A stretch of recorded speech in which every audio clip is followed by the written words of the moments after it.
साई, साई, साई जल्दी चलिए, देखिए तो क्या हुआ है। क्या हुआ है? साई आप खुद चल के देखिए। चलो।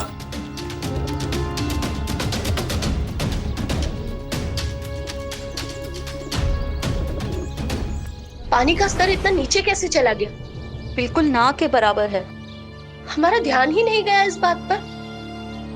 हमें पहले ही गौर करना चाहिए था। हाँ साई, अच्छा हुआ तुम आ गए। देखो ना क्या हुआ है।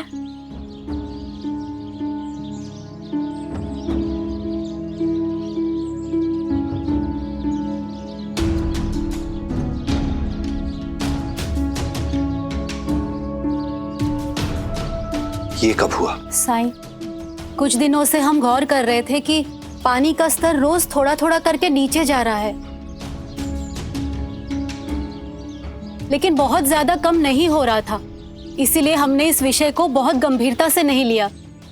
हाँ साईं, अंताजी और पंताजी दीवार की चुनवाई के लिए यहाँ से पानी लेकर जा रहे थे, तो हम सबको लगा कि पानी की खपत ज्यादा ही होगी। लेकिन कल रात से उन्होंने भी कुएं से पानी नहीं निकाला है। लेकिन अभी जब हमने आकर देखा तो कुएं में नाम मात्र पानी बचा है। ये जल संकट है।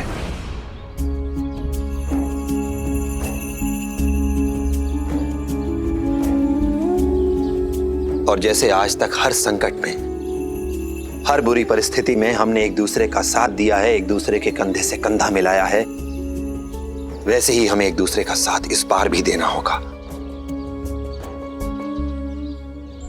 जल जीवन के लिए अमूल्य है। जल ही जीवन है, इसका कोई विकल्प नहीं है। इसलिए पानी को आज से आप सब अमूल्य समझें, पैसों की तरह समझें। जैसे पैसों को आप केवल जरूरी कामों के लिए, जरूरी चीजों के लिए खर्च करते हैं, वैसे ही पानी को भी जरूरी कामों के लिए खर्च करना होगा। कोई भी पानी की बर्बादी नहीं करेगा। आवश्यकता से अधिक पानी कोई भी नहीं लेगा। और हां, पानी का दोबारा उपयोग करें। जैसे कपड़े धोने के बाद, बर्तन धोने के बाद पानी को फेंकना नहीं है, उसे घर के पेड़ों में, पौधों में डाल लें। साईं, हम सब तुम्हारी सलाह का पालन करेंगे, लेकिन अगर कोई ना माने तो उसका क्या? मैं आप सभी को ये देखने की, ये सुनिश्चित करने की जिम्मेदारी देता हूं कि कोई भी पानी की बर्बादी ना करे। आवश्यकता से अधिक पानी कोई नहीं लेगा। हाँ साईं, हम सब मिलकर ही सुनिश्चित करेंगे। लेकिन साईं, अभी बरसात आने में वक्त है और उससे पहले गर्मी आएगी, तब हम क्या करेंगे? क्या इस तरह हम इस संकट से उबर पाएंगे? सबका मालिक एक है और वो हमें कभी अकेला नहीं छोड़ता। उसने हम सब के लिए कुछ ना कुछ सोच रखा है। इसलिए श्रद्धा और सबूरी रखो।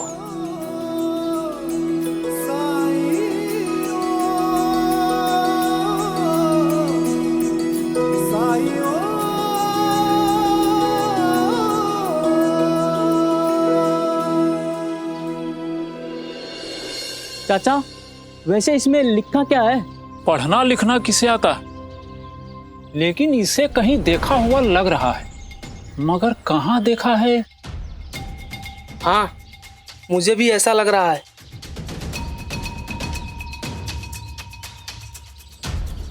पंता जी, ये गांव वालों को कुछ काम है कि नहीं? जब देखो भीड़ लगा के खड़े हो जाते हैं। नहीं तो क्या अंता जी, चलो चलकर देखते सब लोग क्या देख रहे हैं। हाँ, चलिए। हटो यहाँ से। हटो हटो हटो। चलो, हट। अनपढ़ गवार कहीं के, पढ़ना लिखना जानते हो, बस तस्वीर देखने के लिए खड़े हो जाते हैं। चलो जाओ, हटो हटो, जाओ घर में, चलो। पंता जी, आप पढ़िए ना।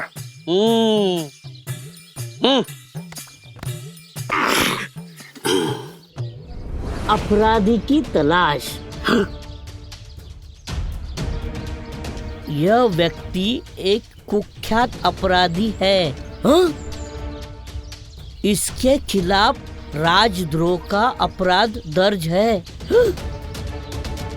अगर आपके पास इस व्यक्ति से संबंधित कोई जानकारी है तो तुरंत प्रशासन को सूचित करें।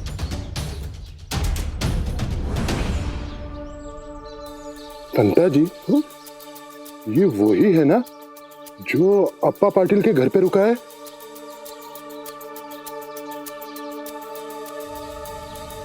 अरे हाँ अंता जी, ये वही है।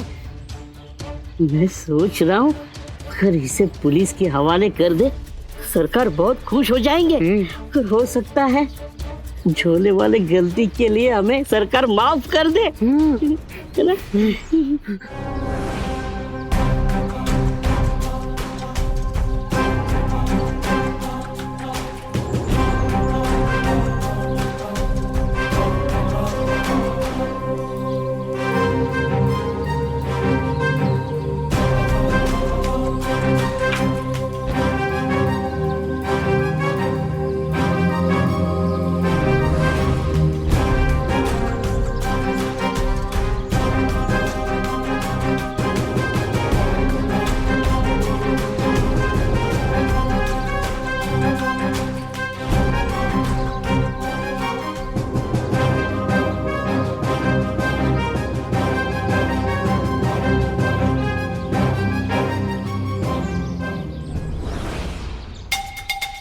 पुलिस क्यों आई शिरडी में? किसके घर मुसीबत आई?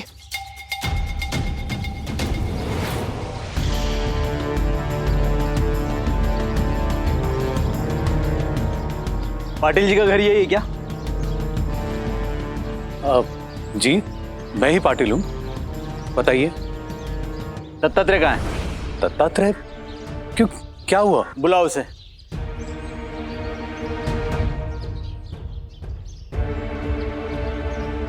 दत्ता? हाँ आया। वही तो।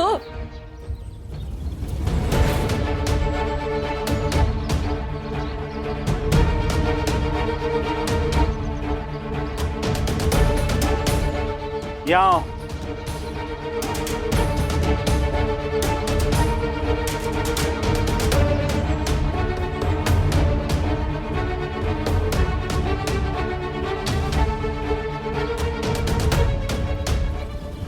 गिरफ्तार कर लो इसे।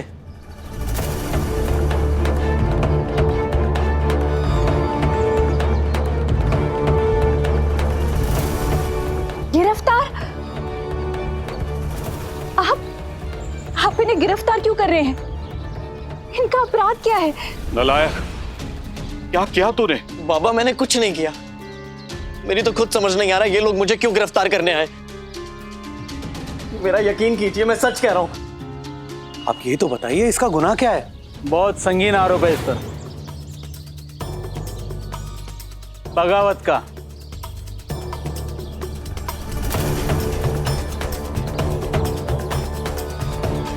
हमें संदेह है कि ये आदमी बागी है।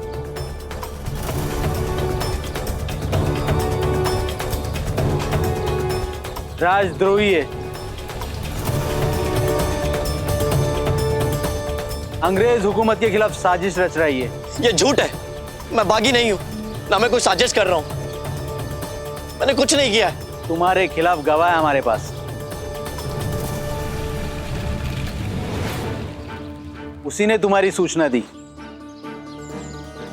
और उसी की मदद से ये तस्वीर बनी।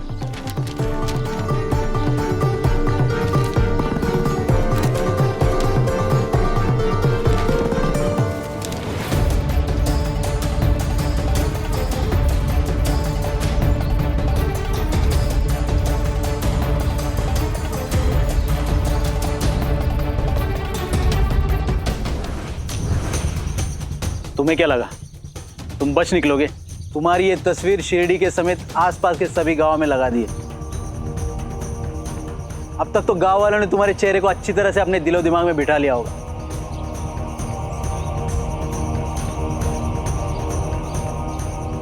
वो तुम्हें देखते ही पहचान जाएंगे। तुम रातों रात मशहूर हो गए हो। रातों रात प्रसिद्धि चाहिए या फिर प्रसिद्ध होने के लिए कुछ मेहनत करना चाहेंगे आप लोग? रातों रात साईं, इसीलिए तो आपकी शरण में आए। मेहनत करके नाम कमाने में लोगों की पूरी जिंदगी निकल जाती है। जब छोटा और आसान रास्ता सामने दिखाई दे रहा है तो फिर कठिन और लंबा रास्ता क्यों चुने? तो फिर श्रद्धा और सबूरी रखिए। रातों रात ऐसे प्रसिद्ध होंगे आप लोग जिसकी कभी कल्पना भी नहीं की होगी आपने। जनाब मेरी बात सुनिए, मैं राजद्रोही नहीं हूं। मैं नहीं हूं राजद्रोही। अब तुम्हें जो भी कहना है वो थाने में कहना। गिरफ्तार कर लो इसे। देखिए आप ऐसा नहीं कर सकते। मैंने कुछ नहीं किया। क्या? कुछ नहीं किया मैंने। सुनिए मेरी बात तो सुनिए। मैंने कुछ नहीं किया। देखिए आपको कोई गलतफहमी हुई होगी।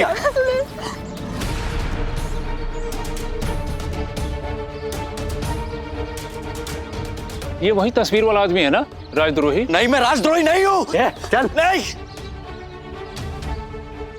साईं, मेरी मदद कीजिए साईं, बचाइए मुझे।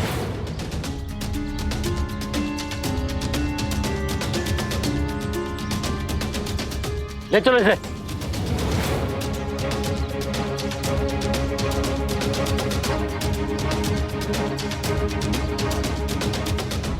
रुकिए।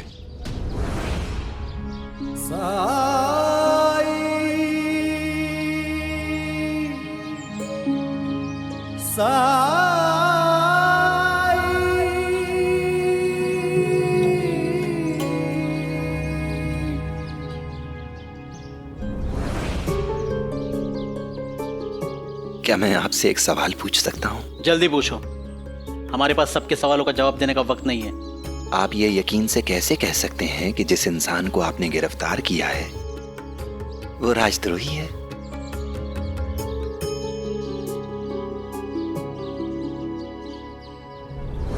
हमारे पास इसकी पुख्ता जानकारी है। यह आदमी शराब के नशे में खुद अपनी योजनाओं के बारे में सबको बता रहा था।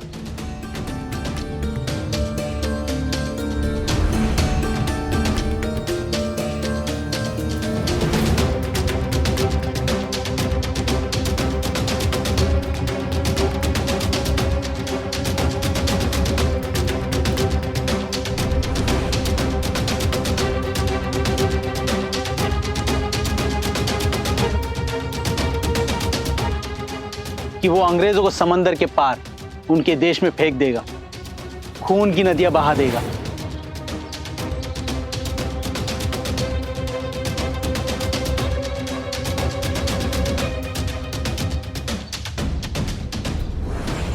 इसका मतलब तो ये हुआ कि जिस इंसान ने दत्तात्रेय को शराब पीकर ऐसा कहते देखा, मतलब आपका जो मुखबिर था वो भी वही मौजूद था। उसने भी शराब पी होगी तो वो भी नशे में होगा।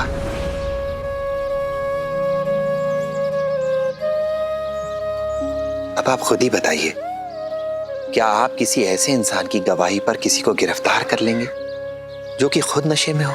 आप फकीर हैं, पुलिस के काम के बारे में आप समझ नहीं सकेंगे। राजद्रोहियों को पकड़ना हमारी प्राथमिकता है। चोरों को पकड़ने के लिए हम चोरी होने की प्रतीक्षा नहीं करते। अपराध रोकने के लिए अपराधियों को अपराध करने से पहले दबोचना जरूरी है।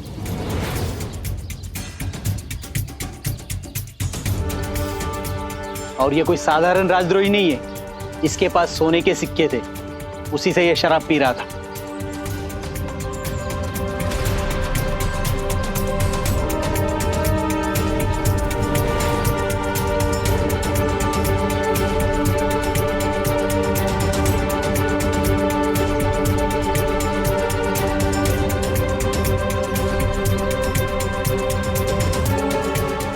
ठीक है, अगर आपको लगता है कि ये इंसान राजद्रोही है तो फिर ले जाइए इसे।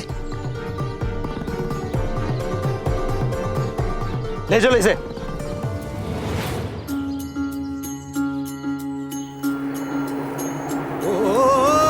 जब कठिनाई छाई तू ही याद आया, भटके राही को दिखाया, तूने भक्तों का बेड़ा पार लगाया।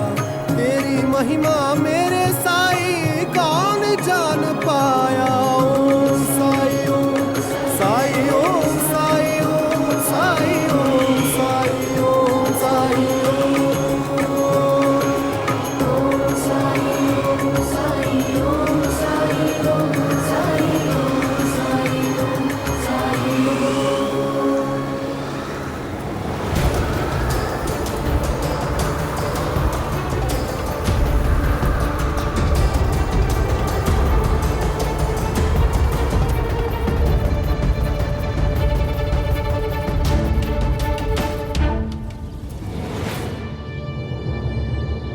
बेवकूफों, क्या ऐसे की जाती है कार्रवाई? अदालत में जाकर क्या जवाब दोगे?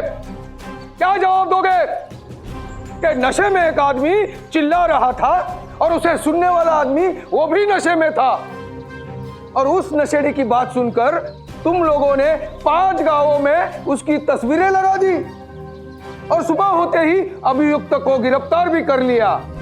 लेकिन जनाब, राजद्रोहियों को पकड़ने से तरक्की मिलती है ना? तरक्की? तरक्की चाहिए तुम्हें? तुम्हारी इस बेवकूफी के लिए तुम्हें नौकरी से निकाला जा सकता है।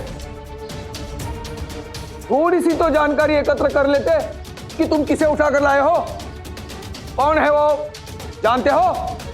वो एक किसान है और वो अपने गांव में सिर्फ 2 वजह से जाना जाता है।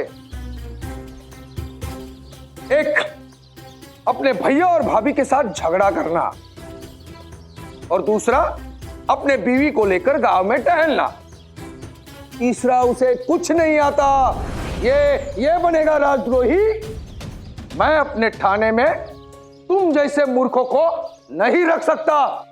नागपुर के जंगल के पास एक नई पुलिस चौकी खुली है। मैं तुम लोगों का तबादला उस चौकी में करूंगा। नहीं जनाब, ऐसा मत कीजिए जनाब, वो बहुत खतरनाक जंगल है। वहाँ शेर, भालू, चीता, पता नहीं और कौन से खतरनाक जानवर। मैं तुम्हारे तबादले का आदेश अभी लिख के दे रहा हूं।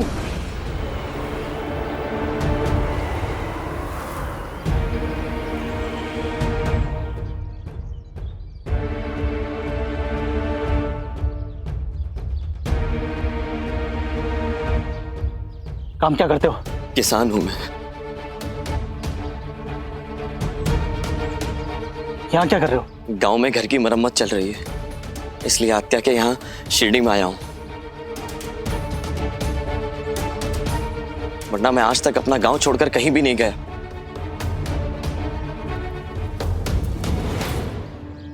अब क्या करे, ऐसे इसे छोड़ दिया तो अपनी मिट्टी पलित हो जाएगी, और साथ ले गए तो हम सब गए नागपुर। मैं कुछ कहूं?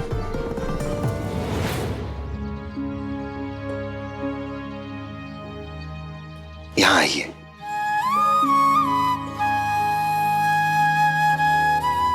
देखिए, मैं आपकी दुविधा समझता हूं। मैं जानता हूं कि आप जो कुछ भी कर रहे हैं ये तो आपका काम है। मेरी सलाह मानिए तो इसे छोड़ दीजिए। इस पर नजर रखिए, इसके बारे में जानकारी जुटाइए, और इस दौरान अगर आपको कोई पुख्ता सबूत मिल जाए जिससे आप इस निष्कर्ष पर पहुंच जाएं कि ये राजद्रोही है, तो गिरफ्तार कर लीजिएगा इसे।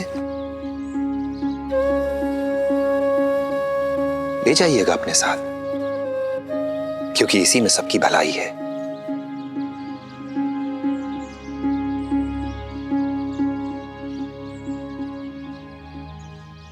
हाँ, ये ठीक है।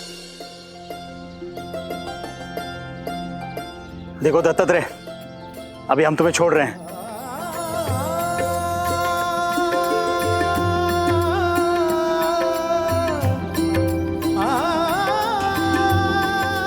लेकिन ये बात ध्यान में रखना कि हम इस मामले की जांच कर रहे हैं। अगर तुम राजद्रोही निकले तो तुम्हें कोई नहीं बचा पाएगा, और अगर राजद्रोही नहीं हुए तो तुम्हें निर्दोष घोषित किया जाएगा।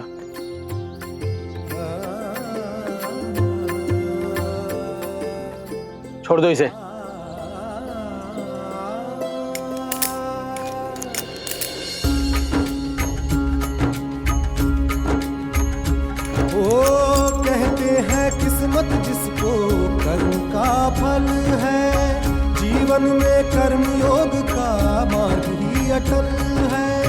जो कुछ है हाथ में तेरे एक यही पल है, अच्छे कर्म किए जाए तो जीवन सफल है। ओम साई ओम साई ओम साई ओम साई ओम साई ओम साई ओम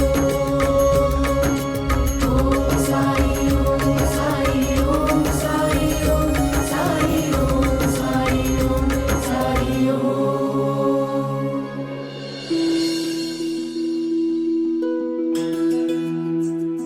साईं, मैं आपका ये एहसान कभी नहीं भूलूंगा।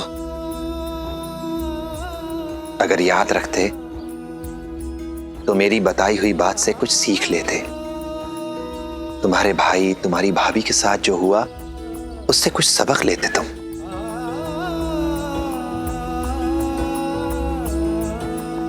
वो लोग बिना किसी परिश्रम के अमीर बनना चाहते थे, पर नतीजा क्या हुआ? और सब कुछ जानने के बाद भी तुमने रातों रात प्रसिद्ध होना चाहा। एक बात याद रखना दत्तात्रेय, कि जो भी चीज रातों रात आती है वो कभी ज्यादा दिन तक टिकती नहीं है।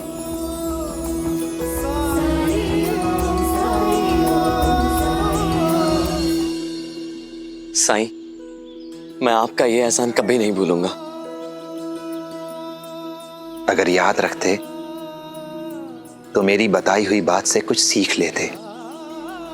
तुम्हारे भाई तुम्हारी भाभी के साथ जो हुआ उससे कुछ सबक लेते तुम।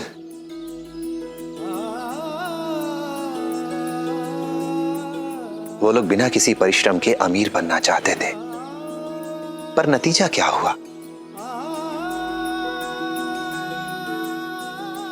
और सब कुछ जानने के बाद भी तुमने रातों रात प्रसिद्ध होना चाहा। एक बात याद रखना दत्तात्रेय, कि जो भी चीज रातों रात आती है वो कभी ज्यादा दिन तक टिकती नहीं है।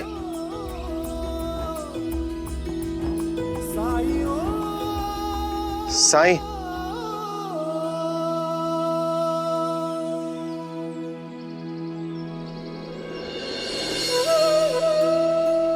मैं भी समझ गया हूं साईं, और मैं अपने किए पे बहुत शर्मिंदा हूं।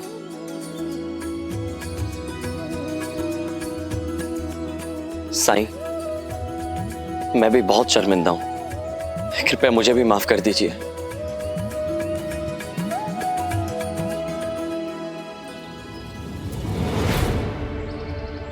अपने भाई की देखा देखी करना बंद कीजिए देवर जी।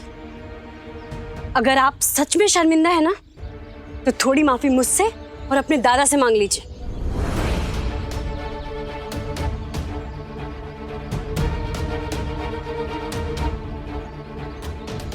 क्योंकि सबने सुना है कि आपने हमारे धन से चोरी करके शराब पी है। वैसे आप असल में हैं क्या? शराबी, राजद्रोही या फिर चोर? ओताई, मेरे पति को चोर कैसे कहा आपने? चोर तो आप लोग हैं। सरकार का खजाना चुरा के आप दोनों ने रखा था, इसलिए तो छीन गया।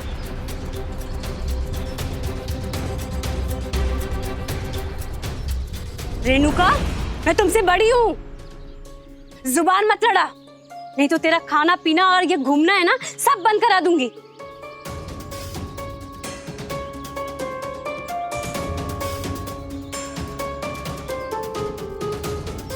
ये मत भूलो कि तुम सबका पेट मेरी वजह से भरता है, तभी तो तुम दिन भर बाहर घूम पाती हो। बस करो।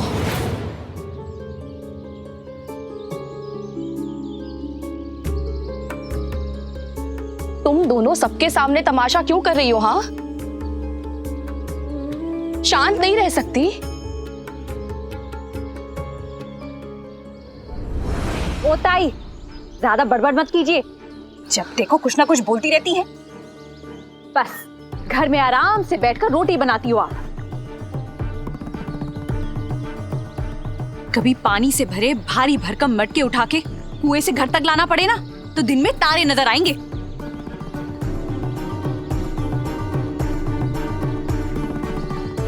अरे जब मुट्ठी भर पैसों में बोरी भर अनाज खरीदना पड़े ना, तो अच्छे अच्छे के पसीने निकल जाते हैं। कभी करके देखिएगा, तब पता चलेगा मेहनत क्या होती है। ऐसी ही जिल्लत उठानी पड़ती है मुझे अपने घर पे। सबके सामने लड़ाई, एक तमाशा खत्म नहीं हुआ कि दूसरा शुरू कर दिया। तो क्या करे बाबा, ये तो अपनी गलती कभी मानते ही नहीं। साईं, अब तो आप ही फैसला करेंगे। आप हमें एक आखिरी मौका दे दीजिए और मैं साबित कर दूंगी कौन सही है और कौन गलत।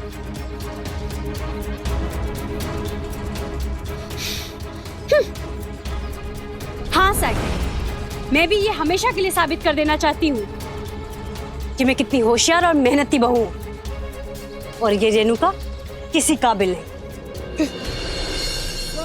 आप लोग कल सुबह द्वारका माई आ जाइएगा।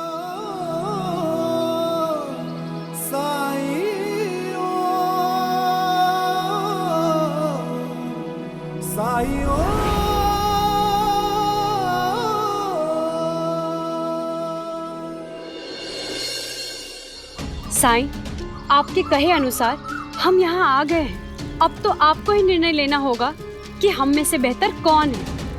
इसे जानने का तो बस फिर एक ही तरीका है कि आज हम रेणुका के हाथ का खाना खाएंगे और तापी आपके हाथ का पानी पिएंगे।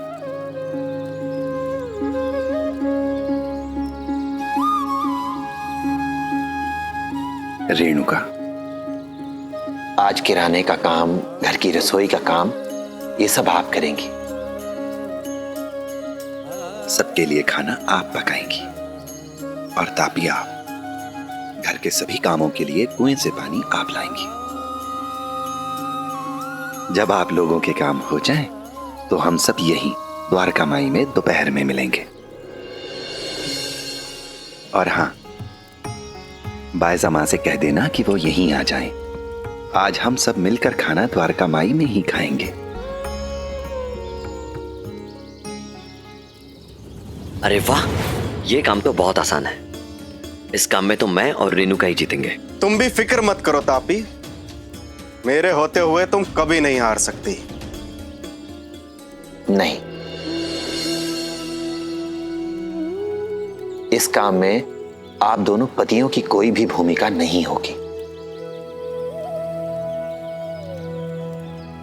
पतियों को मदद करने की अनुमति बिल्कुल नहीं है, ठीक है? ये तो और भी अच्छा है साईं।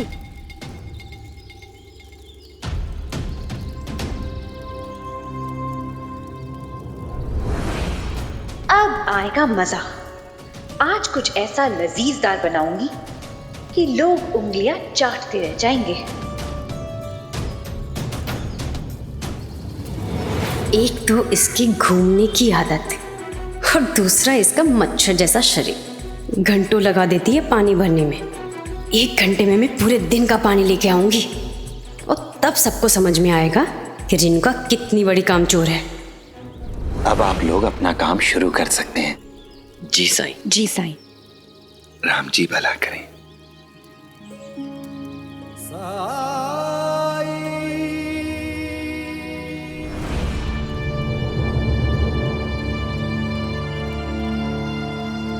साईं, एक ने पैसे देने वाला पत्थर और दूसरे ने प्रसिद्धि देने वाला पत्थर चुना। उसके बाद भी दोनों के हाथ खाली हैं।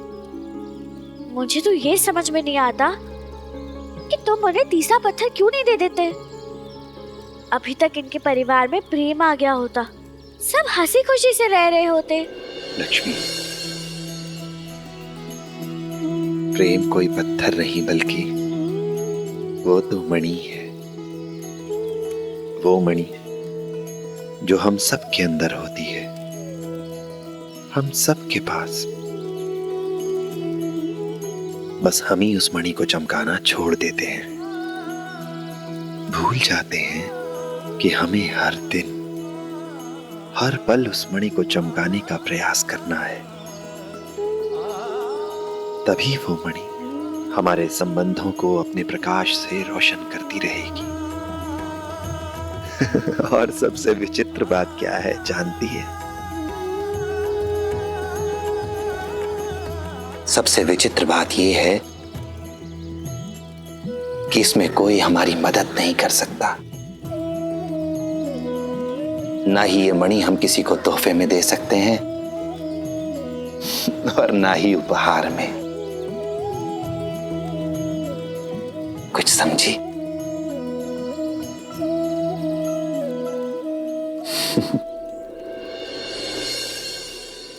राम जी भला करें।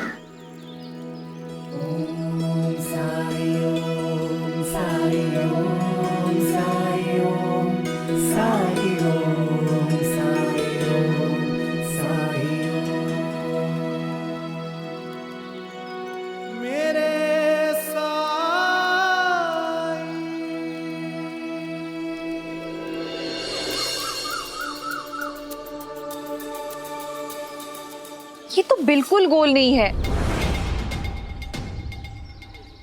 और ये तो इतना पुराना है।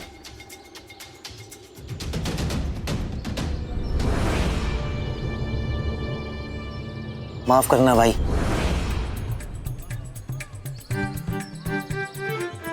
रे देवा, आपकी शक्ल तो बिल्कुल मेरे बड़े भाई जैसे लगती है। क्या मैं आपको दादा बुला सकती हूँ? हाँ। तो फिर आप अपनी छोटी बहन को इतनी महंगी सब्जियां थोड़ी बेचोगे। बहन जी, आपको जो भी सब्जियां जितने भी दाम में ले जानी है ले जाइए। क्या मुसीबत है, इतना समय खराब कर दी 1 किलो सब्जी के पीछे। कब से गोल गोल घुमा रही है। भाऊ, कद्दू कैसा दिया? 9 पैसा। 1 दीजिए।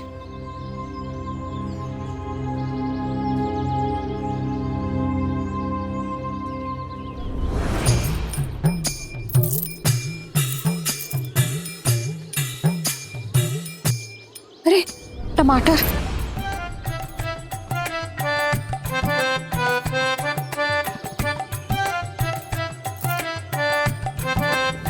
अब ये फिर पता नहीं क्या नुक्स निकालेगी और कितना वक्त लगाएगी। इसमें से कोई भी गोल नहीं है। कोई बड़ा है तो कोई छोटा है तो कोई टेढ़ा मेढ़ा। हाँ। अच्छा हुआ चली गई, नहीं तो और नुकसान करती। 2 से टमाटर देना भाऊ।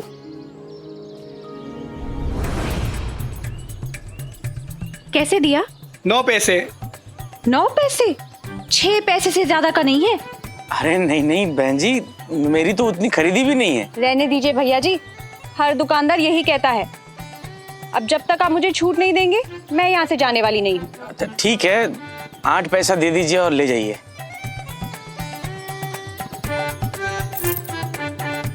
इसमें तो 1 पैसा कम है। जो थे वो दे दिए। आप क्या 1 पैसे के लिए जिद कर रहे हैं? अच्छा ठीक है, ना मेरी बात ना आपकी बात, 7 पैसे ठीक रहेंगे। ठीक है, ले जाइए। अरे ये तो नाइंसाफी है। मुझसे कहा था कि 9 पैसे से 1 पैसा भी कम नहीं होगा कद्दू का, और दूसरों के लिए 7 पैसे में। अरे ऐसा नहीं है भैया। एक के लिए एक दाम और दूसरे के लिए दूसरा, किसी के लिए ज्यादा किसी के लिए कम। ये कद्दू वापस लो, पैसे वापस करो मेरे। अरे नहीं नहीं भैया, मैं आपको 2 पैसे वापस करता हूँ ना। अरे लो कद्दू अपना वापस और पैसे वापस करो मेरे। आप बोलिए ना, इनको कर रहा हूँ मैं, 2 पैसे कम कर रहा हूँ ना। नहीं नहीं, कुछ नहीं सुनना मुझे। ये कद्दू वापस लो, पैसे वापस करो मेरे।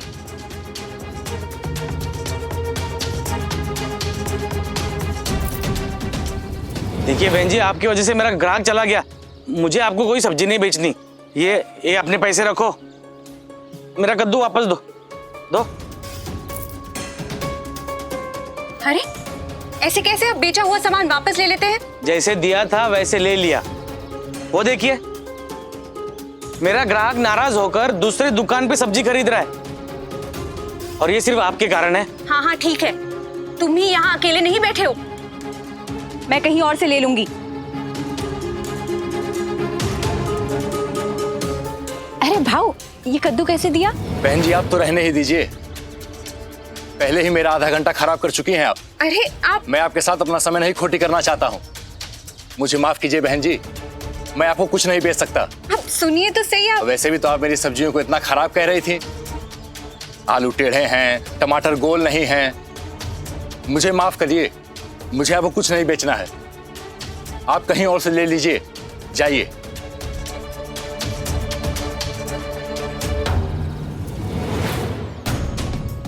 ये सब कुछ इस आदमी के कारण हुआ।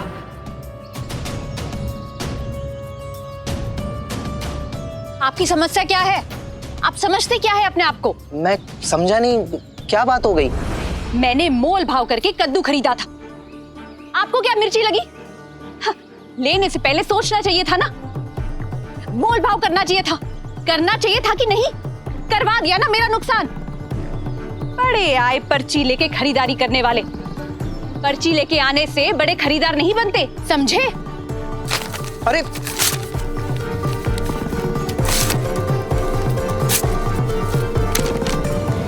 ये क्या कर दिया आपने? मैं अकेले परेशानी क्यों झेलूं? थोड़ी बहुत परेशानी आप भी झेल लीजिए। जाइए, अब कीजिए खरीदारी। हाँ।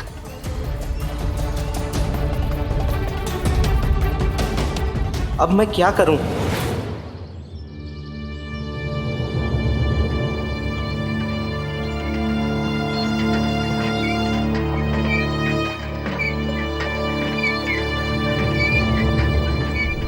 हे देवा, पानी की किल्लत के बारे में मैं तो भूल ही गई थी।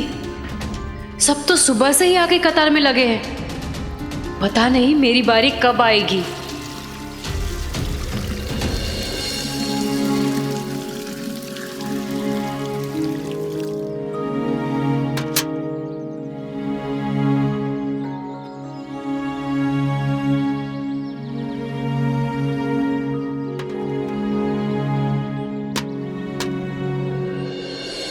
काकी, आपको केवल 2 मटका ही पानी मिलेगा, क्योंकि आपके घर में केवल 3 ही लोग हैं, आप, काका और मुन्ना। काकी, जरूरत पड़े तो फिर आकर ले जाइएगा। हाँ काकी, पानी कम है और साईं ने कहा है कोई भी परिवार जरूरत से ज्यादा पानी नहीं ले जाएगा, क्योंकि गांव में कुछ ऐसे घर है जिसमें सदस्य ज्यादा है तो किसी के घर में मेहमान आए हुए हैं, तो हमें सबका ध्यान रखना होगा ना। ठीक है, मैं 2 मटका पानी से काम चला लूंगी।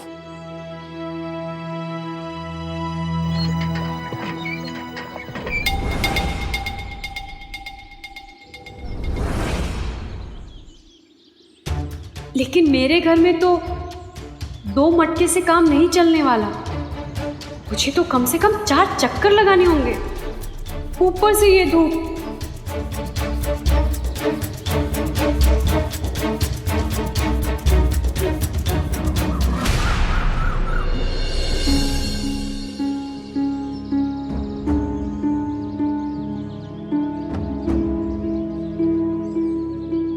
क्या हुआ? आप कुछ परेशान लग रहे हैं। माफ करना भाई। कोई बात नहीं। हाँ भाई, बहुत परेशान हूँ। आप यहाँ के तो नहीं लगते। मैं नया नया आया हूँ शिरडी में काम के लिए। गांव गांव घूमकर मैं काम करता हूँ। यहाँ के साहूकार ने मुझे हफ्ते भर के लिए अपने यहाँ काम पर रखा, क्योंकि उसका मुंशी छुट्टी पर है और उसने मुझे यहाँ पर किराने का सामान खरीदने के लिए भेज दिया। उनके घर पे दोपहर को कोई पारिवारिक आयोजन है, सामान बहुत सारा लेना था, इसलिए उन्होंने सुबह ही मुझे सामान की सूची सौंप दी थी। मैं पर्ची पढ़े बिना ही यहाँ पर सामान लेने आ गया, पर यहाँ पर एक बदतमीज औरत ने मेरी पर्ची छीन ली और उसे फाड़ दिया। अगर मैं लौटकर सामान की सूची लेने मालिक के पास दोबारा गया तो आने जाने में बहुत सारा समय नष्ट हो जाएगा और कोई भी काम तय समय पर नहीं हो पाएगा। मालिक की बेइज्जती हो जाएगी और मेरी नौकरी चली जाएगी। मैं करूं तो क्या करूं? मेरी गलती ना होने के बावजूद भी मुझे दंड भुगतना पड़ रहा है। क्या आप पर्ची के ये टुकड़े मुझे दे सकते हैं? उससे क्या होगा? शायद मैं आपकी कुछ मदद कर सकूं।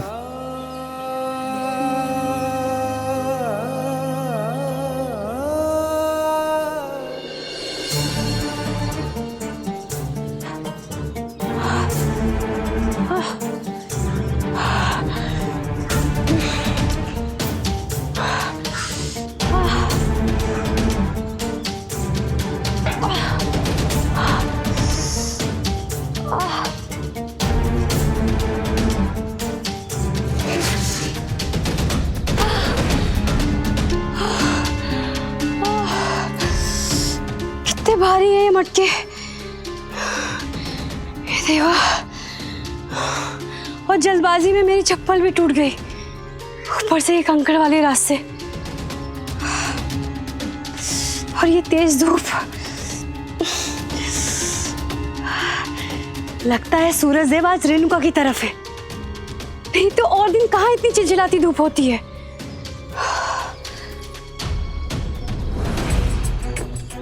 वैसे देखती हूँ रेणुका ने अभी तक क्या क्या कर लिया है।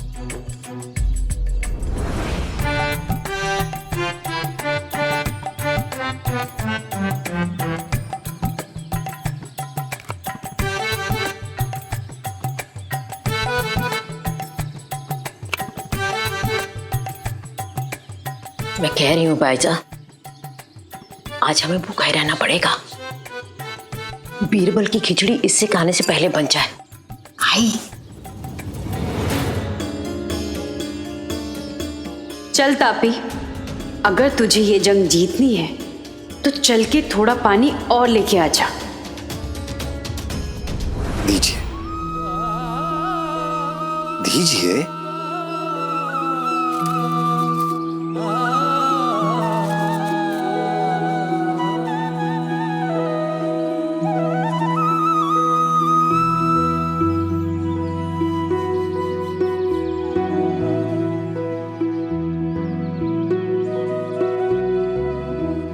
आप मेरी मदद नहीं कर पाएंगे।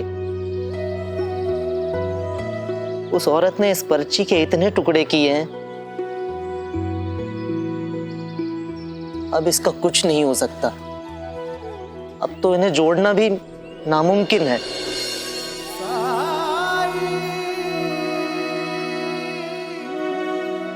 सही कह रहे हैं आप। लीजिए।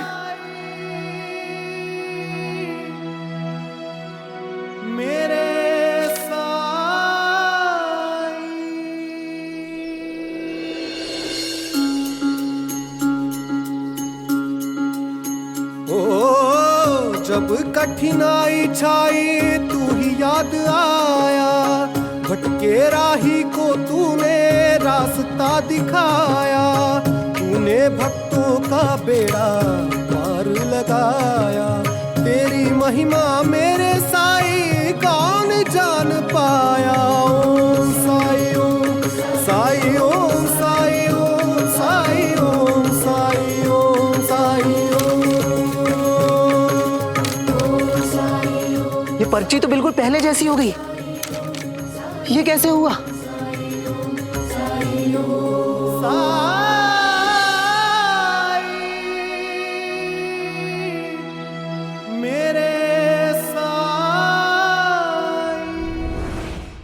ऐसे और भी मज़ेदार वीडियो के लिए हमारे चैनल को लाइक, शेयर और सब्सक्राइब करें।